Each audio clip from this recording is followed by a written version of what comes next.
Shalom, selamat Paskah. Selamat kita memperingati puncak kemenangan dalam rangkaian perjuangan dan misi Yesus untuk dapat menyelamatkan umat manusia yang telah jatuh ke dalam dosa. Bapak Ibu Saudara kekasih Tuhan, hari ini saya sharing firman dengan tema nasional dari GBI yang ditetapkan, yaitu No Cross, No Crown. Tanpa salib tidak ada mahkota, tanpa salib tidak ada kemuliaan. Merayakan Paskah bukan sekedar tradisi tahunan, tetapi inti dari iman Kristen. Paskah memperingati kebangkitan Yesus dari kematian, sebuah peristiwa yang mengubah sejarah dan memberi makna bagi hidup setiap orang percaya. Nah, ada orang yang mungkin bertanya-tanya mengapa kita perlu dan mengapa begitu penting kita memperingati Paskah. Saya menempatkannya tidak kurang pentingnya ketika kita merayakan Natal, kemudian merayakan Paskah. Tapi kadang-kadang umat orang percaya terlalu begitu mempersiapkan dan begitu meriahnya ketika perayaan Natal, tetapi menganggap biasa-biasa perayaan Paskah. Padahal dari rangkaian Yesus ke dalam dunia, sejak peristiwa Natal terjadi, Yesus mengambil tempat supaya bisa dijangkau semua umat manusia. Kemudian dengan misi yang telah ditetapkan Tuhan baginya, dia datang bukan untuk dilayani, melainkan untuk melayani dan memberikan nyawanya. Maka terjadilah peristiwa Jumat Agung yang kita peringati 2 hari yang lalu. Dan Yesus sebagai Tuhan, dia telah menang di atas kayu salib. Namun kemenangan itu tidaklah memberi makna yang lebih ketika tidak ada kebangkitan. Karena itu Allah membangkitkannya setelah ia menyatakan sudah selesai. Semua misi Allah dengan sempurna dilaksanakan oleh Yesus Kristus.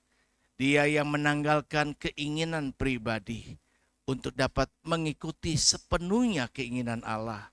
Maka sepatutnya kita memperingati dan sepatutnya kita bersyukur.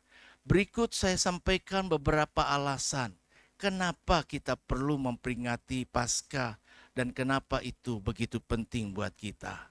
Hal yang pertama bahwa Paskah menjadi sebuah bukti kemenangan atas dosa dan maut. Kebangkitan Yesus menunjukkan bahwa kuasa dosa dan kematian sudah dikalahkan. Salib bukan akhir, kubur kosong adalah kemenangan. Tanpa kebangkitan, pengorbanan di salib tidak lengkap. Yang kedua bahwa dasar pengharapan kita. Paskah menjadi dasar pengharapan kita karena Paskah memberikan kepastian bahwa hidup tidak berakhir di kematian. Ada hidup yang kekal bagi setiap orang yang percaya. Ini menjadi kekuatan di tengah penderitaan, kehilangan, dan pergumulan. Sebab firman Tuhan mengatakan penderitaan yang kita alami sekarang ini mengerjakan kemuliaan yang akan datang. Yang ketiga, kenapa kita perlu dan begitu penting memperingati Paskah? Karena peristiwa Paskah menjadi peneguhan iman. Rasul Paulus berkata bahwa jika Kristus tidak dibangkitkan, maka sia-sialah pemberitaan kami dan sia-sia jugalah kepercayaan kamu. Jadi sebagai orang percaya yang percaya kepada Yesus Kristus sebagai Tuhan, kepercayaan kita menjadi sia-sia kosong kalau ternyata yang kita percayai kalah di dalam kematian. Dan yang keempat, peristiwa Paskah merupakan bukti kasih yang sempurna. Paskah adalah kelanjutan dari Jumat Agung. Bukti bahwa kasih Tuhan itu tidak berhenti di pengorbanan, tetapi mencapai kemenangan dan pemulihan. Ada sebuah pengharapan yang baru. Dan karena itu yang kelima, bahwa Paskah menjadi panggilan untuk kita hidup baru. Kebangkitan bukan hanya untuk dirayakan, tetapi untuk dihidupi oleh orang percaya. Orang percaya dipanggil untuk meninggalkan hidup lama dan berjalan dalam kehidupan yang baru. Hidup yang menang, hidup yang kudus, dan hidup yang berdampak. Dan yang keenam terakhir, bahwa peristiwa Paskah menjadi penting buat kita karena itu merupakan identitas sebagai orang percaya. Paskah mengingatkan siapa kita. Bukan lagi orang yang terikat dosa, tetapi orang yang telah ditebus dan dibangkitkan bersama Kristus secara rohani. Karena itu, peristiwa Paskah memberikan kita kuasa untuk dapat hidup berkemenangan. Berkemenangan atas iblis, berkemenangan atas dosa, berkemenangan atas masa lalu sekelam apapun juga. Karena kita sudah mengenakan kehidupan yang baru yang Tuhan karuniakan kepada kita sekalian. Namun demikian, di dalam perjalanan kehidupan orang percaya yang sudah menerima kemenangan dari Tuhan, ada banyak sekali orang yang cuma mau hidup baik, cuma mau hidup nyaman, cuma ingin mendapat kemuliaan, cuma ingin mendapatkan mahkota, tapi tidak semua orang mau menjalani salib dalam hidupnya sendiri. Dunia mengajarkan bahwa sukses tanpa proses, kemuliaan tanpa penderitaan, dan hasil tanpa pengorbanan. Tapi Paskah berkata bahwa tidak ada mahkota tanpa salib. Tidak ada kemuliaan yang kita harap dan inginkan. Bahkan kita berusaha untuk bisa mencapainya tanpa sebuah keinginan atau kemauan untuk membayar harga, yaitu salib. Berkata, barang siapa yang mau mengikut aku, ia harus menyangkal dirinya, memikul salibnya, baru ikut Tuhan. Ikut Tuhan bukan ikut kemauan kita. Ikut Tuhan, ikut keinginan Tuhan. Ikut Tuhan berarti sepenuhnya fokus kepada Tuhan. Nah, mari kita lihat di dalam firman Allah, Injil Lukas pasal yang ke-24, ayat yang ke-25 dan 26. Firman Allah kita baca bersama-sama 2, 3. Lalu ia berkata kepada mereka, hai kamu orang bodoh, betapa lambannya hatimu sehingga kamu tidak percaya segala sesuatu yang telah dikatakan para nabi. Bukankah Mesias harus menderita semuanya itu untuk masuk? Ulangi, bukankah semuanya itu untuk masuk ke dalam kemuliaan? Bapak, Ibu, Saudara kekasih Tuhan, dikatakan dengan jelas ayatnya yang berkata, bukankah Mesias harus. Kata harus ini menjadi kata kunci. Bahwa penderitaan yang dialami Yesus bukanlah sebuah pilihan, bukanlah kebetulan terjadi, tapi sebuah rencana Tuhan yang telah dipersiapkan dari sejak sebelum Yesus turun ke dalam dunia. Boleh. Nah, salib menjadi sebuah proses di dalam hidup kita. Dan mahkota itu adalah sebuah hasil. Tetapi tanpa salib, maka tidak ada penebusan. Tanpa salib tidak ada pemulihan. Tidak ada pemulihan hubungan relasi baik dengan Allah maupun juga dengan sesama. Tanpa salib maka tidak akan setiap orang menerima kemuliaan.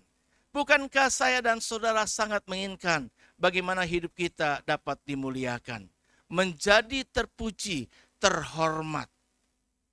Tetapi untuk bisa mencapai semua hal itu tidak dapat dipungkiri bahwa penetapan Tuhan harus melalui salib. Seperti dunia, harga berbanding lurus dengan kualitas. Semakin berani kita bayar harga tinggi, maka kualitas yang terbaik akan kita dapatkan. Tetapi orang yang mungkin berpakaian bisa sama kelihatan di luar, tapi kenyamanan di dalam pakaian yang kita kenakan itu bisa berbeda tergantung harga kita membelinya. Jika kita beli dengan 100.000, kita beli lebih baik. Tetapi kalau kita beli dengan grosiran 50.000, mungkin kelihatannya ya sama, tetapi pakainya agak gerah. Tapi kalau kita beli 500.000, berbeda lagi. Tapi ternyata juga ada yang sampai 5 juta, 50 juta pakaian. Satu ketika saya dapat kasih karunia bisa beli, ya buat saya sih baru pertama, saya beli batik yang harganya 1 juta. Pengen pakai ke gereja tapi saya pikir buat kondangan aja lah nanti.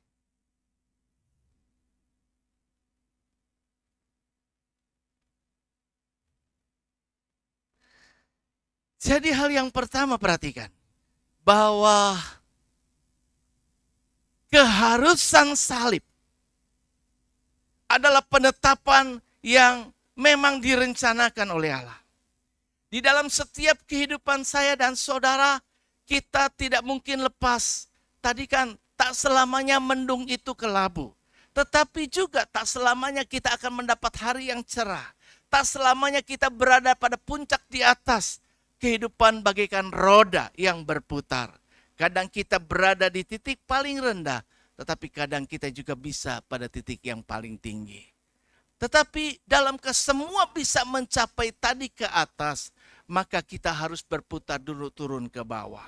Tanpa kita bersedia untuk menerima salib kita, maka kita tidak akan bisa mencapai puncak kemuliaan. Bukankah Mesias harus menderita semuanya, ayat yang ke-26, untuk masuk ke dalam kemuliaannya. Jadi salib bukanlah sebuah kecelakaan, salib adalah rencana Allah. Yesus tidak terjebak di salib. Yesus tidak karena manusia yang lebih berkuasa atas dirinya sehingga ia harus dihukum di salib. Tetapi Yesus membiarkan semua itu terjadi atas dirinya. Ketika ia dianiaya, ketika ia difitnah, ketika ia dicambuk, ketika ia bahkan ditantang martabatnya. Jika engkau anak Allah, turun. Di saat itulah ego menjadi sebuah ujian bagi Yesus. Jika egonya tinggi, dia pasti akan membuktikan diri. Tetapi demi kita umat manusia, dia berdiam menahan diri. Yesus datang menyadari bahwa memang ia harus disalibkan. Nah, mengapa harus disalibkan? Karena dosa harus dibayar. Kalau tidak ada orang yang membayar, orang yang makan bakso, maka yang makan harus bayar sendiri. Tapi kalau ada orang yang bayarin kita makan bakso, kita tidak lagi harus membayarnya. Begitu juga, upah dosa adalah maut. Kalau ada orang yang berdosa, maka sepatutnya dia menerima maut. Dan hanya bisa lepas dari maut ketika ada orang yang menggantikannya, yang bayarinnya untuk dapat menjalani maut itu duluan. Dan mengapa harus disalib? Karena keadilan Allah harus ditegakkan. Apa yang diucapkan Tuhan akan dilaksanakan. Dan karena salib itu, karena kasih Allah harus dinyatakan. Jadi salib adalah titik pertemuan antara keadilan Allah dan kasih Tuhan. Tanpa salib tidak ada pengampunan dosa, tanpa salib tidak ada pengorbanan, tanpa salib tidak ada jalan perdamaian dengan Bapa. Dalam hidup kita ini Tuhan izinkan kita harus menjalani dan memikul salib kita terjadi dalam hidup kita sebagai bentuk proses yang berat. Ada penolakan mungkin kita alami, ada kekecewaan, ada pergumulan, tapi itu bukan untuk dimaksud menghancurkan hidup kita. Sebaliknya, proses salib yang Tuhan izinkan harus kita pikul menjadi cara Tuhan untuk membentuk kita menjadi pribadi yang berkualitas unggul, menjadi pribadi yang tangguh, menjadi pribadi yang layak bagi kerajaan surga. Kita dipanggil untuk memahami bahwa pertumbuhan dan kedewasaan rohani itu sering kali harus melewati jalan penyangkalan diri. Orang yang kepengennya begini, kalau dia tidak menyangkal diri untuk tidak mengikuti keinginan pribadinya, keinginan dagingnya, maka dia tidak akan bisa mengalami proses pertumbuhan. Ada banyak pertentangan-pertentangan antara kita umat manusia. Ada banyak pertentangan-pertentangan yang terjadi bahkan di dalam batin setiap orang. Antara yang saya mau dengan apa yang harus saya kerjakan. Disitulah menjadi ujian yang memproses dan membentuk pribadi kita. Apakah kita benar-benar menjadi pribadi bukan cuma bisa bernyanyi ya bahwa kehendak Tuhan yang terjadi, tetapi kita bisa benar-benar membuktikan bahwa kita telah menang atas diri kita sendiri dan atas keinginan ego kita. Yang kedua, selain keharusan salib untuk dipikul Yesus dan keharusan salib yang harus dipikul setiap orang yang percaya dan mau mengikuti Yesus, maka kesetiaan juga menjadi bagian yang penting. Kesetiaan dalam penderitaan. Dikatakan sekali lagi, bukankah Mesias harus menderita? Semuanya itu untuk masuk ke dalam kemuliaannya. Kita lihat bahwa kesetiaan Yesus. Yesus sangat tahu dia akan disiksa. Yesus sangat tahu bahwa kehadirannya, apapun yang dia lakukan dengan segala kebaikan, dengan mujizat, dia akan tetap menjadi pribadi yang ditolak dunia. Dan pada akhirnya dia juga tahu bahwa dia harus mati. Tapi orang yang sudah tahu apa yang akan terjadi di dalam dirinya, biasanya akan berpikir dan berencana bagaimana saya bisa keluar dan kalau boleh enggak mengalami hal-hal yang seperti itu. Itulah yang juga secara manusia Yesus berusaha melakukannya dulu ketika dia di malam sebelum ia disalibkan di Taman Getsemani dengan pergumulan yang sangat berat, dengan tingkat stres yang amat tinggi, maka peluhnya berubah menjadi darah, pembuluh darah menjadi pecah, tekanan begitu tinggi. Saya mengalami mata merah, tekanan tinggi, ketika kurang tidur, ketika ada stres, pembuluh darah bisa pecah. Ini baru sebagian yang kecil. Bayangkan seandainya hal yang seperti itu bukan cuma ini, tetapi seluruh bahkan peluh keringat kita menjadi tetes darah. Pembuluh darah begitu pecah. Itu sangat membahayakan. Tapi Yesus tetap taat. Dia ingat bahwa ia ditetapkan untuk mati. Ia ingat untuk sebelum dia mati, dia harus melewati proses. Enggak cuma sekedar langsung ditembak mati, enak, gampang. Tetapi melalui proses inilah yang kadang membuat orang enggak bisa bertahan. Banyak orang punya emosi, tingkat kedewasaan akan diuji. Seberapa mampu kita mengendalikan emosi kita di bawah tekanan yang begitu berat, serta harga diri yang ingin menonjol dan membuktikan diri bahwa aku ingin dihargai, aku ingin diakui, aku ingin diperlakukan yang layak. Bapak Ibu, di Getsemani, Yesus pun tetap taat. Di pengadilan, dia bungkam diam. Dan di atas salib, dia masih bisa berkata, "Ya Bapa,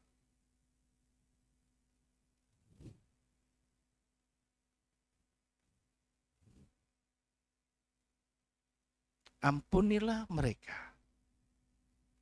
Ya Bapa, dia masih positif karena mereka tidak tahu apa yang mereka lakukan. Mungkin dia nggak ngerti. Di atas kayu salib, dalam situasi yang sangat tertekan demikian, dia mampu tetap berpikir positif. Ini tentu bukan cuma kekuatan manusia biasa.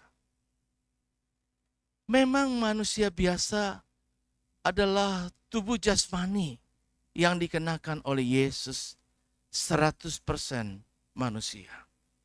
Dan dia menjalani proses sebagaimana proses yang layak juga bisa dijalani oleh umat manusia. Tetapi hal yang lebih membuat dominan, menguatkan dia dan membuat dia mampu bisa bertahan menghadapi tekanan atas semua yang menimpa dirinya cuma karena kasih yang sempurna. Orang yang bisa mengasihi dengan sempurna tidak akan menuntut apa-apa. Orang yang mengasihi dengan sempurna tidak mengharapkan sebuah imbalan perlakuan yang sama. Orang yang mengasihi dengan sempurna, dia cuma tahu tugasku mengasihi, bukan mengharapkan dikasihi. Ujian juga buat kita. Mari kita belajar untuk setia ketika doa kita masih belum dijawab. Pergumulan kita masih tetap begitu berat. Keadaan tidak berubah. Hidup terasa diperlakukan tidak adil. Kita tidak dihargai. Apapun yang kita lakukan dinilai salah. Pribadi kita dicap begitu buruk. Dalam situasi-situasi seperti itu, apa yang menjadi tugas yang dibebankan kepada kita? Mampukah tetap kita jalani dengan setia? Karena kesetiaan di mata Tuhan menjadi sesuatu yang amat penting dan berharga. Dan karena itu menjadi sebuah penilaian yang terbaik. Karena itu Yesus tahu dia harus tetap setia menjalani penderitaan. Proses penderitaan yang tidak mudah. Tetapi begitu berat sekali. Terlebih lagi dia bukan orang biasa. Dia berada di posisi yang adalah Allah sendiri. Iman yang sejati adalah iman yang tetap membuat orang setia walau hidup tidak nyaman. Salib bukan akhir. Banyak orang berhenti di Jumat Agung. Tapi orang yang percaya akan lanjut kepada Minggu Paskah, yaitu hari ini. Perjalanan kita tidak berakhir di ujung kegelapan. R.A. Kartini sendiri bisa berkata dengan iman, habis gelap terbitlah terang. Di ujung lorong yang gelap dalam perjalanan hidup manusia, ada pada ujungnya satu ketika pada titik di mana ada cahaya terang yang akan kita masuki. Mungkin sekarang kita masih ada dalam lorong kegelapan. Tapi percayalah, mujizat kita is on the way. Sedang dalam perjalanan. Kemuliaan kita is on the way. Sedang dalam perjalanan. Jangan lelah, jangan putus asa, jangan cepat menyerah. Terus semangat karena salib yang harus kita jalani. Proses yang harus kita kerjakan, itu bukan akhir, tapi masih dalam perjalanan menuju puncak kemuliaan. Dan yang terakhir, kemuliaan kebangkitan. Firman Allah berkata, bukankah Mesias harus menderita semuanya itu untuk masuk ke dalam kemuliaannya? Masuk ke dalam kemuliaannya. Jadi salib bukanlah kekalahan. Kubur bukanlah akhir, bukan sebuah destiny, bukan sebuah tujuan. Kebangkitan sama dengan kemenangan. Jadi kebangkitan Yesus memberikan sebuah pengharapan akan kepastian hidup masa depan kekekalan yang begitu penuh dengan kemuliaan dan mahkota. Nah, mari kita fokus tidak cuma kepada apa yang kita bisa lihat, tetapi apa yang tidak kelihatan, sesuatu yang bernilai kekekalan, sesuatu yang kelak menanti hidup kita untuk selama-lamanya. Perjalanan hidup yang kita jalani di dunia ini sifatnya fana dan hanyalah sementara. Tetapi kehidupan di ujung nanti setelah kematian ada kehidupan yang tanpa akhir, yaitu kehidupan kekekalan. Entahkah kita akan menerima kemuliaan atau kehinaan. Entahkah kita ada berada di neraka atau berada di surga. Semua ditetapkan dan ditentukan bukan kasih karunia lagi, tetapi dari kita yang berkata, kita akan mengerjakan keselamatan yang sudah Tuhan beri dalam takut dan gentar. Artinya, kita sedang memegang sabuk kemenangan, sabuk keselamatan.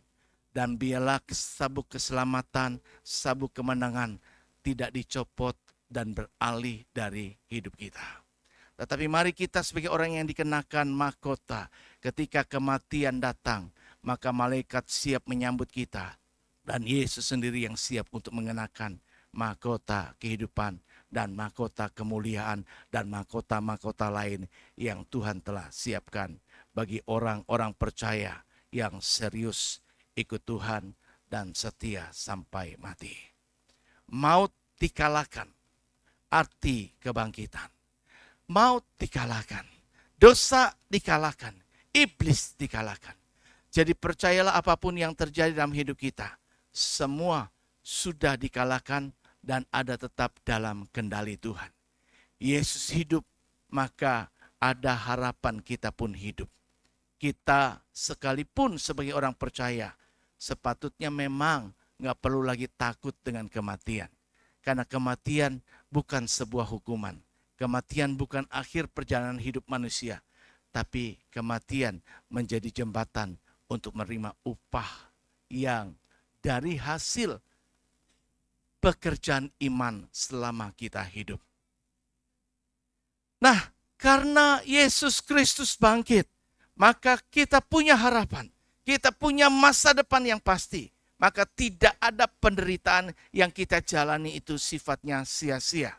Setiap salib kita akan berujung pada kemuliaan yang akan kita terima. Maka pesan Paskah hari ini, jangan lari dari salib yang harus kita jalani. Jangan menyerah dalam proses kehidupan yang juga harus kita lewati.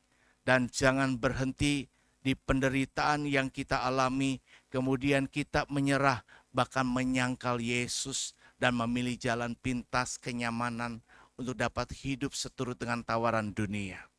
Karena di balik salib ada kebangkitan, di balik salib ada kemuliaan. Slide terakhir saya, no cross, no crown.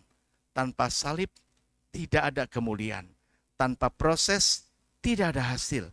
Tanpa pengorbanan tidak ada kemenangan. Mari bersama dengan Kristus kita jalani salib kita untuk dapat hidup berkemenangan dalam kebangkitan dan bahkan penuh dengan kemuliaan. Tuhan Yesus memberkati. Mari kita bangkit berdiri. Karena salibmu ku hidup.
kita dengar firman-Mu.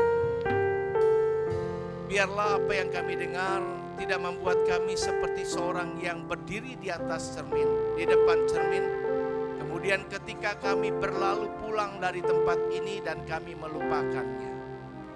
Tetapi biarlah Roh Kudus yang menolong ketidaksempurnaan pemberitaan ini akan terus berbicara kepada tiap-tiap pribadi jemaat Tuhan di GBI Gunung Sahari, bahwa keharusan salib yang harus dijalani menjadi penetapan Tuhan bagi setiap orang yang percaya, yang juga mau mengikuti Yesus, untuk dapat memikul salibnya dan mengikut Engkau.